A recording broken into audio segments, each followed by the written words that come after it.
আসসালামু আলাইকুম। শুরু করছি আমি তো ভালোবাসি তোকে পর্ব ১৪ লিখেছেন সালমা চৌধুরী।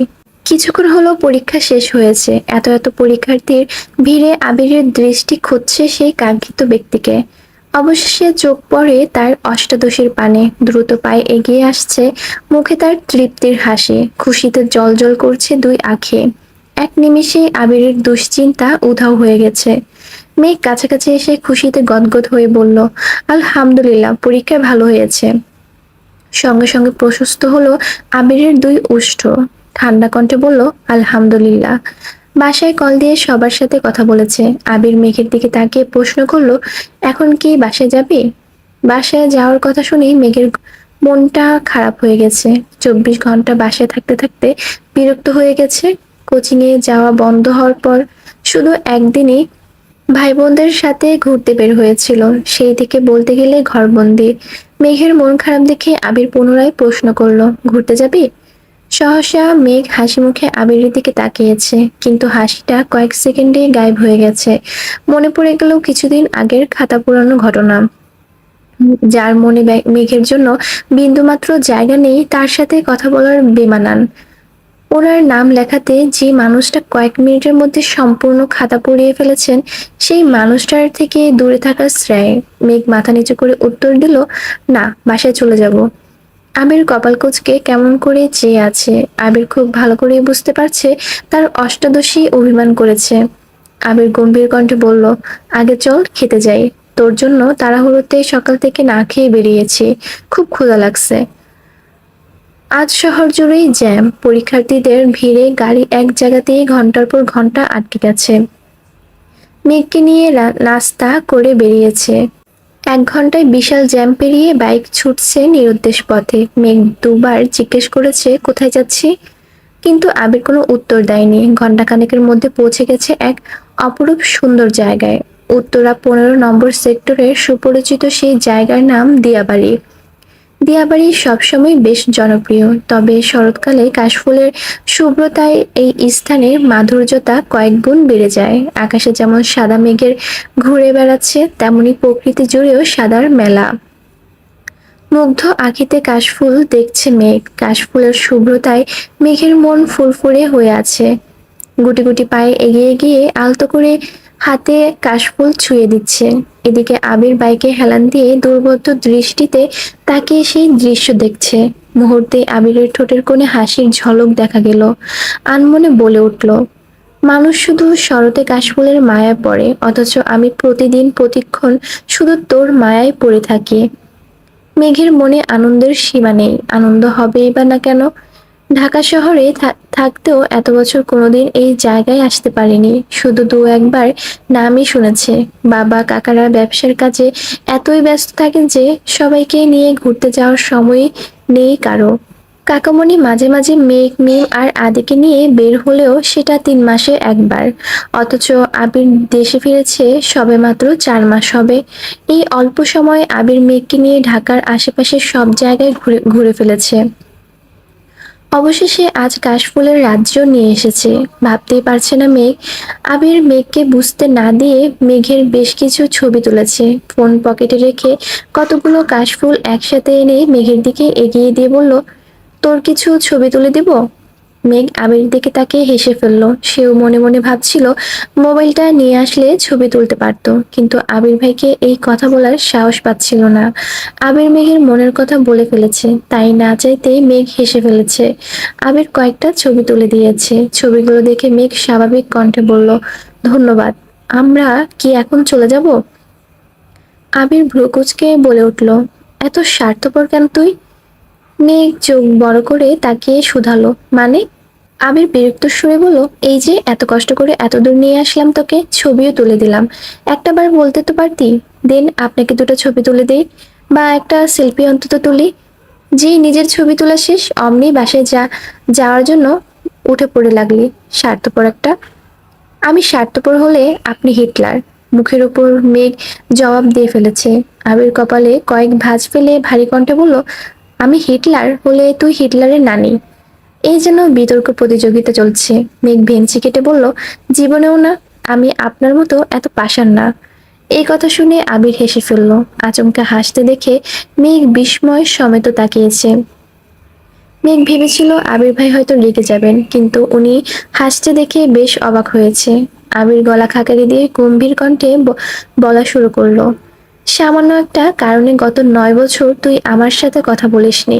তুই ভুল করলে বড় ভাই হিসেবে কি তোকে শাস্তি দেওয়া অধিকার ছিল না আমার? এই যে এতগুলো বছরে একটা বার কথা বলিসনি আমার সাথে, তখন একবারের জন্য কি নিজেকে পাষাণ মনে হয়নি তোর?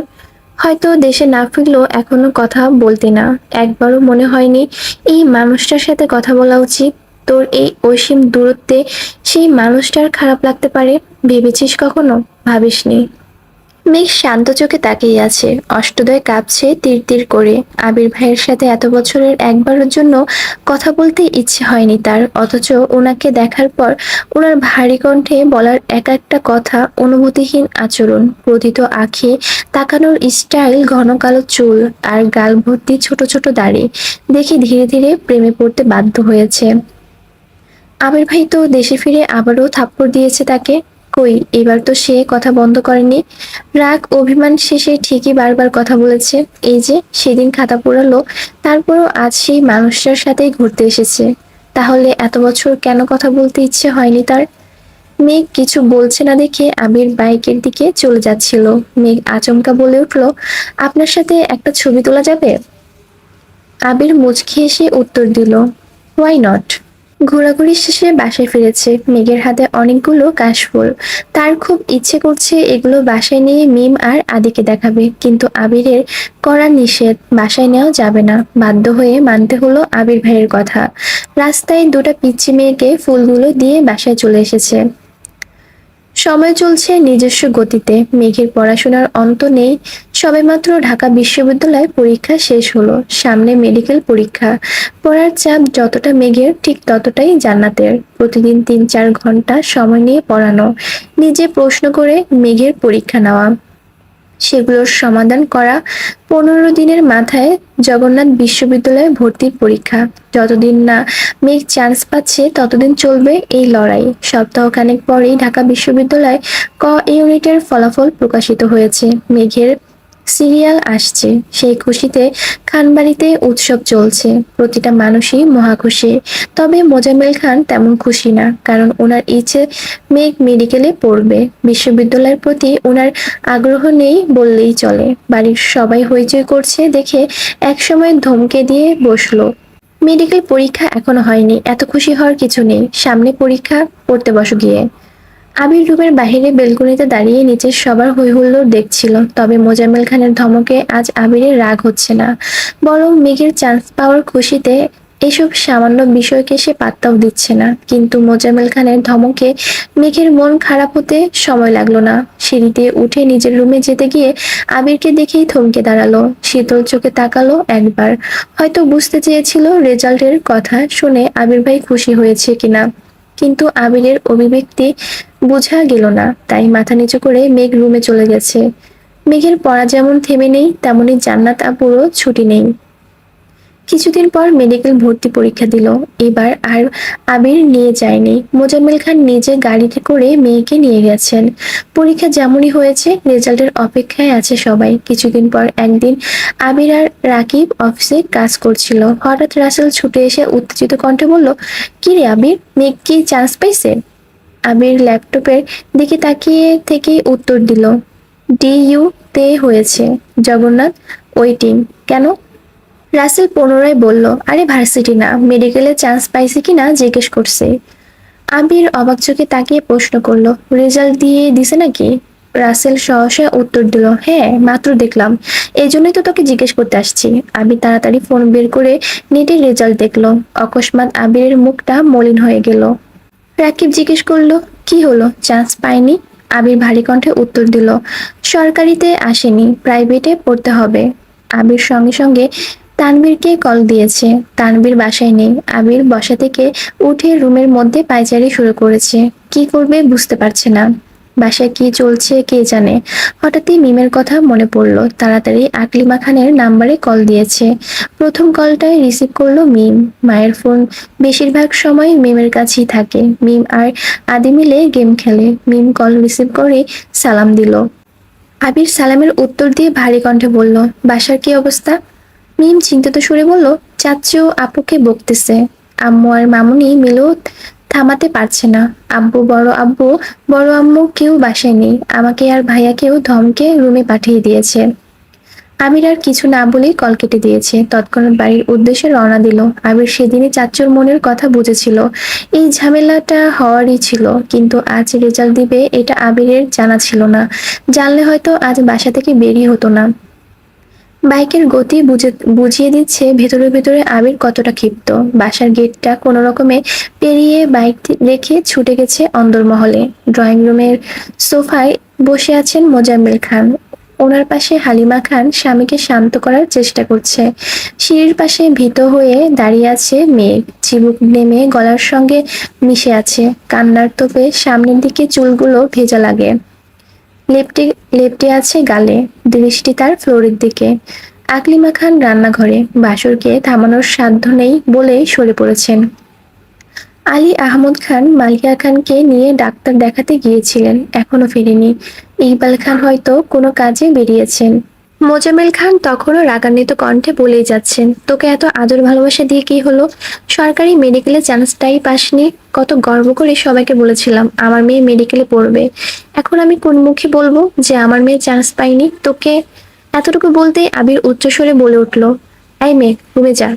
আচমকা আবিরের কণ্ঠ শুনে মেঘ কিছুটা কেঁপে উঠল। মোজাম্মেল খান থেমে গেলেন। মেঘ মুখ তুলে আবিরের দিকে তাকিয়েছে। কাঁদতে কাঁদতে চোখ লাল করে ফেলেছে। মোজাম্মেল খান বাসার ফেরার পর থেকে মেঘকে বকেই যাচ্ছেন। ঘরে ফিরে এক কথায় বারবার বলছেন, এত আদরে থেকে এত সুযোগ সুবিধা পেয়েও মেডিকেলে চান্স পাসনি। ছেলে যেমন ভণ্ড, মেয়েটাও একই রকমই হয়েছে। সামান্য একটা ভর্তি পরীক্ষায় চান্স পেতে পারেনি। এই থেকে শুরু করে আর যা যা বলার ছিল সবই বলছেন। অতিরিক্ত অতিরিক্ত রাগে মানুষের বুদ্ধি লোপ পায়। তখন যা বলে তার বেশিরভাগই অহেতুক আর বিবেকহীন কথা। মেঘ সিক্ত আঁখিতে আবিরের দিকে তাকিয়ে আছে। আবির নীরব কণ্ঠে পুনরায় বলল, রুমে যেতে বলেছি তোকে? মেঘ মাথা নিচু করে ফেলেছে। বাবার দিকে তাকানোর সাহস পাচ্ছে না। এতক্ষণ বাবার ধমক খেয়েছে, এখন আবির ভাইয়ের ধমক খাওয়ার আর ইচ্ছে নেই। তাই ধীর পায়ে সিঁড়ি দিয়ে উঠতে লাগলো। আবির কয়েক কদম এগিয়ে সোফার কাছাকাছি এসে দাঁড়িয়ে মোজাম্মেল খানের দিকে তাকিয়ে গম্ভীর কণ্ঠে বলা শুরু করলো, যা হওয়ার তা হয়ে গেছে। এমন তো নয় যে মেঘ চেষ্টা করেনি, আর এমনটাও নয় যে সে পাশ করেনি। আপনার যদি পড়ানোর ইচ্ছে থাকে তাহলে এত এত প্রাইভেট মেডিকেল কলেজ আছে, ওইখানে কোনোটাতে পড়াতে পারেন। মেঘ রুমে যেতে যেতে আবিরের কথাগুলো শুনেছে। আবির ভাই যে বাপের বকার হাত থেকে মেঘকে বাঁচাতে এসেছে এটা ভেবেই মেঘ অবাক হয়ে যাচ্ছে। কিছুদিন আগে উনিই বলেছিল ডিইউতে চান্স না পেলে পা ভেঙে ঘরে বসিয়ে রাখবেন, অথচ আজ সেই মানুষটা ভিন্ন রূপ। একটা মানুষের কত রূপই না হতে পারে। মোজাম্মেল খান রেগে বলেন, প্রাইভেট পড়ানোর ইচ্ছে থাকলে মাস শেষে এত এত টাকা মেয়ের পড়াশোনার জন্য খরচ করতাম না। বাসা থেকে বের হলে আশেপাশের মানুষ আমায় প্রশ্ন করবে কেন চান্স পাইনি, কি বলবো তখন আমি? আবির দীর্ঘ শ্বাস ফেলে বলল, আপনি কি চাচ্ছেন এখন? ঘন্টার পর ঘন্টা মেয়েটার উপর রাগ ঝাড়লে কি রেজাল্টের পরিবর্তন আনতে পারবেন? অ্যাডমিশন টেস্টের সময় একটা মানুষ এমনিতেই ডিপ্রেশনের মধ্যে দিয়ে সময় পার করে, সেখানে তাকে এভাবে কথা শোনাচ্ছেন। আজ আপনার যতটা কষ্ট হচ্ছে তার থেকেও হাজার গুণ বেশি কষ্ট হচ্ছে মেঘের। দিনরাত এক করে চান্স পাওয়ার জন্য পড়াশোনা সে করেছিল।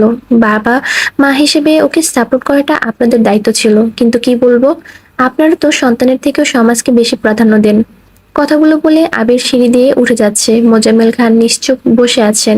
ভেতরে ভেতরে এখনো রেগে ফুঁসছেন, কিন্তু আবিরের বলা কথাগুলো প্রত্যুত্তর ছিল না বলেই চুপ করে গেছেন। হালিমা খানও শান্ত স্বরে স্বামীকে বোঝাচ্ছেন।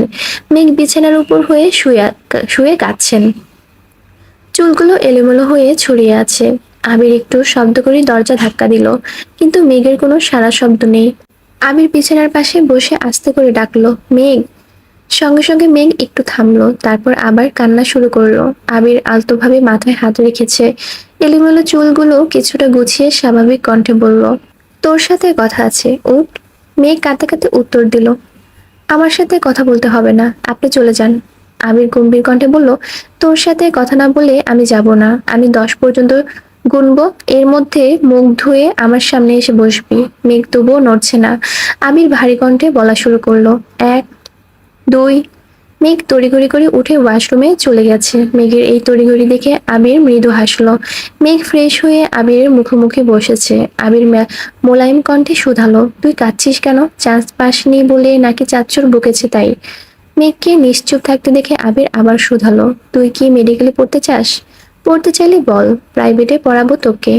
কেউ রাজি না হলে আমি তোকে পড়াবো, শুধু বল পড়তে চাস কিনা। মেঘ মাথা নিচু করে উত্তর দিল, জানি না। এই প্রশ্নের উত্তর নেই মেঘের কাছে, কারণ ছোটবেলা থেকে ভালো স্টুডেন্ট হওয়ায় জেএসসি এরপর সবার মতো পরিবারের কথায় তাকেও সায়েন্স নিতে হয়েছিল।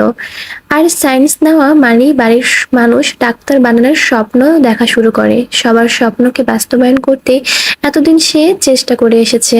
আবির শ্বাস ছেড়ে ভারী কণ্ঠে বলা শুরু করলো, দেখ, যদি এমন হয় ডাক্তার হওয়ার তোর একমাত্র লক্ষ্য, তুই মন প্রাণ দিয়ে চাস ডাক্তার হতে, তাহলে তুই প্রাইভেটে পড়তে পারিস। প্রাইভেট থেকে পড়েও প্রতি বছর হাজার হাজার ভালো ডাক্তার বের হচ্ছেন। কিন্তু যদি মনে হয় ডাক্তার হওয়া তোর একমাত্র স্বপ্ন নয়, তুই সায়েন্স নিয়েছিস আর আশেপাশের মানুষ চাইছে তুই ডাক্তার হ, শুধুমাত্র তাদের ইচ্ছে পূরণ করতে মনের বিরুদ্ধে তুই ডাক্তার হতে চাচ্ছিস, তাহলে আমি বলবো কোনো দরকার নেই। কারো কথায় বা কারো চাপে নিজের ইচ্ছেকে কখনোই মাটি চাপা দিবি না। তোর যেখানে পড়তে ইচ্ছে করে তুই সেখানেই পড়তে পারিস। কে কি বলবে সেটা আমি বুঝবো। মেঘ নির্বাক চোখে চেয়ে আছে আবির ভাইয়ের মুখের পানে। আবিরের বলা কথাগুলো শুনে মেঘের চোখ আবারও টলমল করছে। তার আব্বু তো কথাগুলো এভাবে বলতে পারতো। আবির তপ্ত সুরে পুনরায় বলল, পৃথিবীর মানুষ কি ভাবছে তাতে আমার কিছু যায় আসে না। তোর ইচ্ছেটাই আমার কাছে সবচেয়ে মূল্যবান। দিন শেষে আমি তোর মুখে মিষ্টি হাসি দেখতে চাই, কারো কথা নয়। নিজের সিদ্ধান্ত নিবি তুই কি চাস। আবারও বলছি, তুই যা চাস তাই হবে। আবির চলে গেছে। আবিরের দেওয়া সান্ত্বনাতে আর কিছু হলো কিনা জানা নেই, তবে মেঘের কান্না থেমে গেছে। দীর্ঘ সময় অশান্ত মন শান্ত হয়ে গেছে, তবে এখন নিচে যাওয়ার কোনো ইচ্ছে তার নেই। লাইট অফ করে শুয়ে শুয়ে ফোন চাচ্ছিল। বন্যার সাথে কথা হয়নি। বন্যাকে দুবার কল দিয়েছে, কিন্তু কোনো খবর নেই। ফেসবুকে ঘুরতে ঘুরতে আবির ভাইয়ের একটা ছবি সামনে আসছে। এতদিন পড়াশোনার চাপে আবির ভাইয়ের আইডিটাও ঘুরে দেখা হয়নি, তাই আজ সময় নিয়ে আইডিতে ঘুরতেছে। হঠাৎই চোখে পড়লো সামনে আবির ভাইয়ের জন্মদিন। মেঘ দিন গুনছে, আর মাত্র 3 দিন বাকি। কিভাবে কি করবে এসব ভাবতে ভাবতে রেজাল্টের চিন্তা মাথা থেকে চলে গেছে। তারপর এখন যে ঘুমিয়ে পড়েছে, আর কোনো খবর নেই। কিছুক্ষণের মধ্যে মালিহা খান আর আলী আহমদ খান বাসায় ফিরেছেন। মেঘের মন খারাপ শুনে দেখতেও গিয়েছিলেন, কিন্তু মেঘ ঘুমাচ্ছে দেখে ডাকেননি। ছোটবেলা থেকে মেঘের ঘুম অনেক গভীর, আর ঘুমের মধ্যে মেঘকে ডাকলে মাথা ব্যথা করে, তাই সচরাচর কেউই ডাকে না। কিছুক্ষণ পর আবির মায়ের রুমে গেছে। কিছুদিন যাবতই মালিহা খান প্রেশার বাড়তি, মাথা ভার হয়ে থাকে, চোখে ঝাপসা দেখছিলেন। আমির মায়ের কাছে কিছুক্ষণ বসে খাবার খাইয়ে তারপর ওষুধ খাইয়ে নিজের রুমে এসেছে।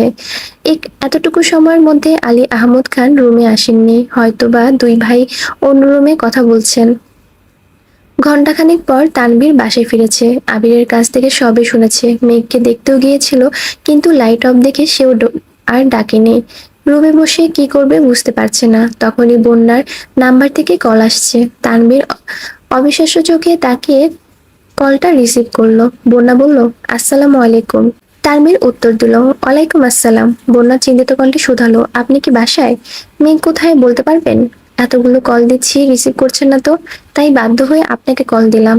তানভীর স্বাভাবিক কণ্ঠে জবাব দিল, আমি বাসায়। বলুন তো ঘুমাচ্ছে, মনে হয় ফোন সাইলেন্ট করা। বন্যা আবারও প্রশ্ন করলো, মেঘের কি সরকারিতে চান্স হয়েছে? তানভীর ভারী কণ্ঠে উত্তর দিল, না, প্রাইভেটে। তোমার? বন্যা মন খারাপ করে বলল, আমারও। তানভীর ধীর কণ্ঠে বলল, চিন্তা করো না, যা হবে ভালোই হবে। ডিইউতে তো তোমারও চান্স হয়েছে শুনলাম। বনুরে বুঝাইয়া দুজনেই ভর্তি হয়ে পড়ো। হয়তো আল্লাহ চাচ্ছেন দুই বান্ধবী একসাথেই থাকো। বন্যা মৃদু হেসে উত্তর দিল, হয়তোবা। দোয়া করবেন। আল্লাহ হাফেজ। তানভীরও আল্লাহ হাফেজ বলে ফোন রেখে দিয়েছে। অনেক ভেবেচিন্তে মেঘ একটা প্ল্যান করেছে। আবির ভাইয়ের জন্মদিন দিনেই সে আবির ভাইকে নিজের ভালোবাসার কথা বলবে। হ্যাঁ, হোক বা না, সেই লুকোচুরির সমাধান চাই। অষ্টাদশী যতটা উত্তেজিত ঠিক ততটাই আতঙ্কিত। মনটা শুধু কু গাইছে। সকাল থেকে বন্যাকে কম করে হলেও 100 বার কল করেছে। মেঘ বিশাল এক লিস্ট তৈরি করেছে, কিন্তু শপিং করতে সে যাবে কিভাবে? গতকালই রেজাল্ট দিল, এই অবস্থায় শপিং এ যাবে বললে আব্বু কি করবে আল্লাহ জানে। আলী আহমদ খান আর মালিয়া খান সকাল থেকে বেশ কয়েকবার মেঘকে বুঝিয়ে গেছেন, কিন্তু সেসব শুধুই পড়াশোনা নিয়ে। শপিং এ যেতে দিবে কিনা কে জানে। আবার যেতে দিলেও যদি আম্মু বা বড় আম্মুর সঙ্গে যায় তাহলে তো আবির ভাইয়ের জন্য কিছুই কিনতে পারবে না। বিকেলের দিকে আবারও বন্যাকে কল দিয়েছে। মেঘ, আমি কি করব বল না প্লিজ। বন্যা বলল, তোকে তো বললাম তুই বাসা থেকে বের হলে আমায় জানাইস, আমি শপিং এ যাব তোর সাথে। কিন্তু বাসায় বসে থেকে কি করব করিস না। বাসা থেকে তো বের হতে পারবো না। তাহলে একটা উপায় আছে, অনলাইনে অর্ডার করতে পারিস। সেটা কিভাবে করে আমি তো কখনোই করিনি। আমিও করিনি, কিন্তু আপু মাঝে মাঝে অনলাইনে কেনাকাটা করে, কিন্তু বিস্তারিত জানি না। এখন কি করব? তোর ভাইকে জিজ্ঞেস করতে পারিস। ভাইয়াকে বলার সাহস নেই আমার, যদি জিজ্ঞেস করে কি আনবো বা বলেন আমি এনে দেই তখন। বন্যা চিন্তিত সুরে বলল, সেটাও হতে পারে, কিন্তু কিছু করার নেই। বের হতে যেহেতু পারবি না তাহলে রিস্ক তো নিতেই হবে। আর না হয় বাদ দে। মেঘ ফোঁস করে শ্বাস ছেড়ে বলল, বাদ দিতে পারবো না। আমার জানতেই হবে উনি কাকে ভালোবাসেন। বন্যা পুনরায় বলল, যদি বলেন জান্নাত আপুকে ভালোবাসেন তখন কি করবি? মেঘের কণ্ঠস্বর ভিজে আসছে। ভেজা কণ্ঠে বলল, তাহলে আমি এই বাড়ি ছেড়ে চলে যাব। যে বিশ্ববিদ্যালয়ে ভর্তি হব সেখানের হোস্টেলে চলে যাব। আর বাসায় ফিরবো না। চোখের আড়াল হলে ধীরে ধীরে হয়তো আবির ভাইয়ের মনের আড়ালও হয়ে যাব। শেষ কথাটুকু বলে কান্না শুরু করে দিয়েছে। বন্যা কিছু বলার আগেই কল কেটে দিয়েছে মেঘ। রাত 10টার দিকে মেঘ তানভীরের জন্য বেলকনিতে পায়চারি করছে। তানভীরকে কিভাবে কি বলবে সেই শব্দগুলো সাজাচ্ছে, কিন্তু অনেকক্ষণ হয়ে যাচ্ছে তানভীর ফিরছে না। কিছু একটা ভেবে মেঘ আবিরের রুমের দিকে পা বাড়ালো। দরজায় দাঁড়িয়ে আস্তে করে বলল, আসবো? আবির ফোনে কথা বলছিল। মেঘের কণ্ঠ শুনে ঘাড় ঘুরিয়ে তাকালো। ফোনে কানে রেখেই বলল, আয়। মেঘ বিছানার পাশে চুপ করে দাঁড়িয়ে আছে। ফোনের ওপাশ থেকে কে যেন কি বলছে। আবির উচ্চস্বরে হেসে উত্তর দিল, আমার চিন্তা না করে এখন নিজের চিন্তা করো, রাখছি। কল কেটে মেঘের দিকে তাকিয়ে স্বাভাবিক কণ্ঠে বলল, কিছু বলবি? আবির ভাইয়ের ফোনে বলা কথাটা মেঘের মাথা ঘুরছে। এক মুহূর্তের মনটা খারাপ হয়ে গেল। কার সাথে কথা বলেছিল? কিসের কথাই বা বলছিল? মেঘ এসব ভাবনায় মগ্ন। আবির কপাল কুঁচকে ভারী কণ্ঠে প্রশ্ন করলো, কি হয়েছে, কথা বলছিস না কেন? মেঘ নড়ে উঠল, শীতল কণ্ঠে বলল, অনলাইনে শপিং কিভাবে করে? মেঘের এমন প্রশ্ন শুনে আবির ভ্রুজোড়া কপালে তুলে অবাক দৃষ্টিতে তাকালো। আবির ভেবেছিল এখনো হয়তো রেজাল্টের চিন্তায় মেঘ মন খারাপ করে আছে, কিন্তু সে যে রেজাল্টের চিন্তা থেকে বেরিয়ে শপিং করার ভাবছে বা শপিং করতে যাচ্ছে, এতে আবির খুব খুশি হয়েছে। আবির ঠান্ডা কণ্ঠে বলল, কি লাগবে বল, আমি এনে দিব। মেঘ মাথা নিচু করে জানালো, আমাকে শিখিয়ে দিবেন প্লিজ। আবির নিজের ফোন থেকে কিছু টাকা মেঘের নাম্বারে দিয়ে শপিং এর সিস্টেম বুঝিয়ে দিয়েছে। মেঘ চলে যেতে নিলে আবির ভারী কণ্ঠে বলল, দাঁড়া। মেঘ দরজার কাছে গিয়ে দাঁড়িয়ে পড়েছে। আবির নিজের ওয়ালেট থেকে একটা ক্রেডিট কার্ড বের করে মেঘের দিকে এগিয়ে দিল। আবির পুরো কণ্ঠে জানালো, এই কার্ডটা আমার ছিল, আজ থেকে এটা তোর, যখন যা ইচ্ছে কিনতে পারিস। সাথে ক্রেডিট কার্ড এর পিন নাম্বারটাও বলে দিয়েছে। আবিরের এমন কাণ্ড দেখে মেঘ আশ্চর্য বনে গেল। জিভ দিয়ে ঠোঁট ভিজিয়ে বৃহৎ নয়নে আবিরের দিকে তাকিয়ে আছে। আবির বড় করে নিঃশ্বাস ছেড়ে ভ্রু গুটিয়ে বলল, এভাবে তাকাইস না প্লিজ। মেঘ সঙ্গে সঙ্গে মাথা নিচু করে রুম থেকে বেরিয়ে যাচ্ছে। আবির নিশ্চুপ চেয়ে আছে তার প্রিয়তমার যাওয়ার পানে। আজ রাত 12টায় আবিরের জন্মদিন। বন্ধুরা আবিরকে আটকে রেখেছে। আবির কখনো জন্মদিন পালন করে না, কিন্তু এত বছর পর বন্ধুর জন্মদিনের সময় বন্ধুকে কাছে পেয়েছে। তাই সবাই মিলে প্ল্যান করেছিল, তানভীরকেও আগে থেকে সবকিছু জানিয়ে রেখেছিল। কাছের 4 বন্ধু আর তানভীর বাদেও আরো 20 জন বন্ধু আসছে। ওদের সাথে তেমন দেখা সাক্ষাৎ হয় না। আবিরের জন্মদিন উপলক্ষে সবগুলো প্ল্যান করেই এসেছে। বিশাল বড় কেক, সাথে গিফট, পার্টি স্প্রে সব নিয়ে আসছে। 12টা পর্যন্ত অপেক্ষা করা সম্ভব না বলে রাত 10টার পরই কেক কেটে ফেলেছে। বন্ধুদের হই হুল্লোড়ের শেষে সবাইকে নিয়ে রেস্তোরাঁয় গেছে। খাওয়া দাওয়া শেষ, সবাইকে বিদায় দিয়ে আবির আর তানভীর বাসার দিকে চলে আসছে। ঘড়ির কাঁটা যখন ঠিক 12টায়, তখন আবির আর তানভীর বাসায় ঢুকেছে। বাড়ির সবাই অনেক আগেই ঘুমিয়ে পড়েছে। খানবাড়িতে কখনোই কারো জন্মদিন পালন করা হয় না, তাই জন্মদিন আর অন্য দিনের মধ্যে তেমন কোনো পার্থক্য নেই বললেই চলে। হাতে বন্ধুদের কিছু গিফট নিয়ে আবির রুমের দিকে যাচ্ছে, তানভীরও রুমে চলে গেছে। আবির মেঘের রুমের সামনে এসে থমকে দাঁড়ালো, একবার তাকিয়ে দেখলো, নিচ থেকেও তাকিয়ে দেখেছে বেলকনিতে মেঘ ছিল না, দরজাও চাপানো, লাইট অফ। প্রতিদিন অপেক্ষা করলেও আজ মেঘ ঘুমিয়ে পড়েছে। এটা ভেবে আবিরও মনে কিছুটা খারাপ হলো। যত ব্যস্তই থাকুক না কেন, আবিরের মাথায় সবসময় থাকে বাসায় কেউ একজন তার অপেক্ষায় করছে। ভাবতেও ভালো লাগে। তবে আজ তার ব্যতিক্রম ঘটলো। আবির কয়েক মুহূর্ত থেমে আবার নিজের রুমের দিকে চলে গেল। এক হাত গিফটগুলো নিয়ে অন্য হাতে দরজা ধাক্কা দিতে আশ্চর্য নয়নে তাকালো। রুম জুড়ে মাটির প্রদীপ জ্বলছে, বিছানার উপর একটা কেক রাখা, তার আশেপাশে ছোট বড় বেশ কয়েকটা গিফট বক্স। অকস্মাৎ মেঘ পাশ থেকে এক উচ্ছল লাল রঙের গোলাপ আবির সামনে ধরে কাঁপা কাঁপা গলায় বলল, হ্যাপি বার্থডে আবির ভাই। একটা সাদা রঙের জামা পরনে, চুলগুলো ছাড়া। এই কয়েক মাসে মেঘের চুলগুলো বেশ লম্বা হয়ে গেছে, চোখের গাঢ় করে কাজল দেওয়া, ঠোঁটে হালকা করে লিপস্টিকও লাগিয়েছে আজ। রুম জুড়ে জ্বলজ্বল করা প্রদীপের আলোতে মেঘকে দেখে আবির বশীভূত নয়নে তাকিয়ে আছে। বুকের বাঁ পাশে থাকা হৃৎপিণ্ডের তীব্র স্পন্দন জানা দিচ্ছে খুব শীঘ্রই একটা অঘটন ঘটতে যাচ্ছে। আবির ফুলগুলো হাতে নিয়ে চোখ বন্ধ করে দীর্ঘশ্বাস ছাড়লো, কিন্তু হৃৎপিণ্ডের ছোটাছুটি কমছে না, বরং দ্বিগুণ বেড়ে যাচ্ছে। মেঘও তাকিয়ে আছে আবিরের মুখের পানে। আবির ভাইকে দেখে সবসময়ের মতো আজও মেঘের হৃৎস্পন্দন জোরালো হলো। আবিরের মোহময় দৃষ্টি তাকে স্থির থাকতে দিচ্ছে না, মাথায় থাকা প্রশ্নগুলো ভুলতে শুরু করেছে। মেঘের কাজল দেওয়া চোখ আবিরকে নিয়ন্ত্রণহীন করে তুলেছে। আবির হাতে থাকা গিফটগুলো ড্রেসিং টেবিলে রাখতে রাখতে গম্ভীর কণ্ঠে শুধালো, এসবের মানে কি? আবিরের কণ্ঠস্বরে মেঘ স্বাভাবিক হলো, মাথা নিচু করে ফেললো, সঙ্গে সঙ্গে কিছুই বলল না। নিস্তব্ধতায় কাটলো কিছুক্ষণ। আবির ফুলগুলোতে আলতো হাতে ছুঁয়ে সেগুলো বিছানার উপর কেকটার পাশে রেখে একটা ট্রাউজার নিয়ে ওয়াশরুমে চলে গেছে। আবির চলে যাওয়ার মেঘ ধপ করে বিছানার পাশে বসে পড়েছে। আবির ভাই কিছু না বলেই চলে গেছেন। আল্লাহ জানে আজ কপালে কি আছে। আবির ভাই যদি কেক ফেলে দেন, যদি আবারও থাপ্পড় দেন, আনমনে হাবিজাবি ভাবছে। মেঘ বুঝতে পারছে না আবির ভাইয়ের জন্য অপেক্ষা করবে নাকি রুমে চলে যাবে। 5-7 মিনিট পর বসে থেকে মেঘ সিদ্ধান্ত নিল রুমে চলে যাবে, তারপর আবির ভাই যা করার করতে থাকুক। মেঘ উঠে কয়েক পা এগোতেই আবির ওয়াশরুমের দরজা থেকে বলল, কোথায় যাচ্ছিস? কেক কাটবো না?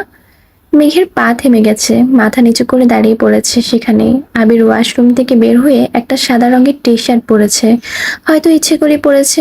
ভেজা চুলগুলো থেকে এখনো পানি পড়ছে, তবে মোছার চেষ্টাও করছে না। মেঘের কাছে এসে দাঁড়াতেই মেঘ কিছুটা কেঁপে উঠল। এই বুঝি থাপ্পড়টা মারবেন? নিজেকে বাঁচাতে সহসা দু হাতে দুর্গাল চেপে ধরল। অষ্টাদশীর কাণ্ড দেখে আবির নিজের ভ্রুযুগল নাকের ডগায় টেনে নিল। স্বভাবসুলভ তপ্ত সুরে বলল, এসব করার জন্যই সেদিনের অনলাইনের শপিং শিখতে এসেছিলি? মেঘ মাথা নিচু করে ফ্লোরের দিকে তাকিয়ে আছে। আবির পুনরায় বলল, অনেক সুন্দর সাজিয়েছিস, অসংখ্য ধন্যবাদ, তবে এটা যেন লাস্ট টাইম হয়। আমার জন্মদিন পালন করা ভালো লাগে না, আর এই বাড়িতে এসব কিছু চলে না। প্রথমবার পাগলামি করেছিস তাই কিছু বললাম না। মেঘ আবিরের মুখের দিকে তাকিয়েছে। আবির তখনও তাকিয়েছিল।